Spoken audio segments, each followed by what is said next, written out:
এই মুহূর্তে যে খবরের দিকে নজর রাখবো, সিআইডি হেফাজতে গোল্ডেন ডাকু সুবোধ সিং কলকাতায় এনে গ্যাংস্টারকে রাতভর জেরা। একাধিক রাজ্যে সুবোধের জাল ছড়িয়ে রয়েছে, এমনটা কিন্তু সূত্র মারফত খবর পাওয়া যাচ্ছে। এবং কোর মডেল গ্রুপের নেটওয়ার্কেই পরপর দুষ্কর্ম করে গেছে সে। রানীগঞ্জে সোনার দোকানে যে ডাকাতির ঘটনা, সেই ডাকাতির ঘটনাতেই মামলায় সিআইডি হেফাজতে সুবোধ। বিভিন্ন সোনার দোকানে ডাকাতি, খুন, হুমকির নেপথ্যেও কি এই সুবোধ রয়েছে? এই ঘটনাতেও সুবোধের যোগ খতিয়ে দেখছে সিআইডি। আমরা এই নিয়ে আরো বিস্তারিত জানবো। আমাদের সঙ্গে টেলিফোনে রয়েছেন প্রতিনিধি রিয়া মাঝি। রিয়া, দেখো, তোমাকে জানিয়ে রাখবো যে সময় নষ্ট করতে চায় না সিআইডি আধিকারিকরা। সেই কারণের জন্য গ্যাংস্টার সুবোধ সিংকে রাতভর ম্যারাথন জিজ্ঞাসাবাদ সিআইডি বলে এমনটাই জানা যাচ্ছে। গতকাল মধ্যরাতে নিয়ে আসা হয় সুবোধ সিংকে এবং তারপর থেকেই তাকে ম্যারাথন জিজ্ঞাসাবাদ, ম্যারাথন জেরা করে যাচ্ছে সিআইডির কর্তারা। এবং পাশাপাশি তোমাকে জানাবো যে সিআইডি সূত্রে যেমনটা জানা যাচ্ছে যে ভারতবর্ষের একাধিক রাজ্যতেই সুবোধের কোর মডেল গ্রুপ রয়েছে।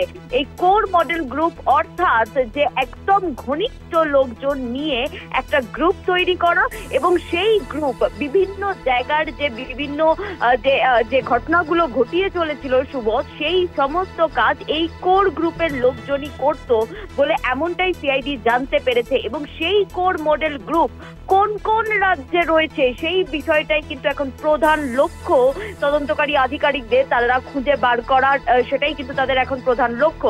এবং এটা প্রথমে চিহ্নিত করছে যে কোন কোন রাজ্যে এই মডেল গ্রুপ রয়েছে এবং পাশাপাশি এই ভারতবর্ষের কোন কোন জায়গাতে তার লিঙ্ক আপ রয়েছে, অর্থাৎ লিঙ্ক ম্যান গুলো কোথায় কোথায় রয়েছে সেই বিষয়টাও কিন্তু একই সঙ্গে খুঁজে বার করার যে তাদের লক্ষ্য সিআইডি, সেটাই কিন্তু তারা দেখছে। তোমাকে জানাবো যে রায়গঞ্জে যে সোনার দোকানে ডাকাতি হয়েছিল সেই মামলাতেই কিন্তু মূলত এই সুবোধ সিং করা হয়েছে বা নিজেদের হেফাজতে নিয়েছে সিআইডি। তবে ব্যাক টু ব্যাক যে এতগুলো ঘটনা ঘটেছে, যেখানে দেখা যাচ্ছে যে খুনের মতো ঘটনা প্লাস হচ্ছে যেসব ডাকাতি, বড় বড় ডাকাতি গুলো হয়েছে সোনার দোকানে, সেখানেরও কিন্তু লিঙ্ক পাওয়া যাচ্ছে এই সুবোধ সিং এর। এবং সেই কারণের জন্যই কিন্তু সময় নষ্ট না করেই তাকে ম্যারাথন জিজ্ঞাসাবাদ করছে তদন্তকারী আধিকারিকরা এবং এখনো এই মুহূর্তেও কিন্তু তাকে জিজ্ঞাসাবাদ চালাচ্ছে।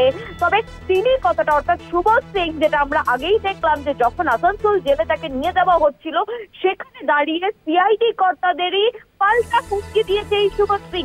তবে এই জেরাতে কতটা তিনি মুখ খুলবেন, কারণ তিনি বারবার জানাচ্ছেন যে এই রাজ্যের পুলিশ তারা আইন শৃঙ্খলা সামলাতে পারছে না, সেই কারণের জন্য সুবোধ সিংকে ধরে এনে একটা মেসেজ ক্রিয়েট করার চেষ্টা করছে, একটা নিউজ ক্রিয়েট করার চেষ্টা করছে।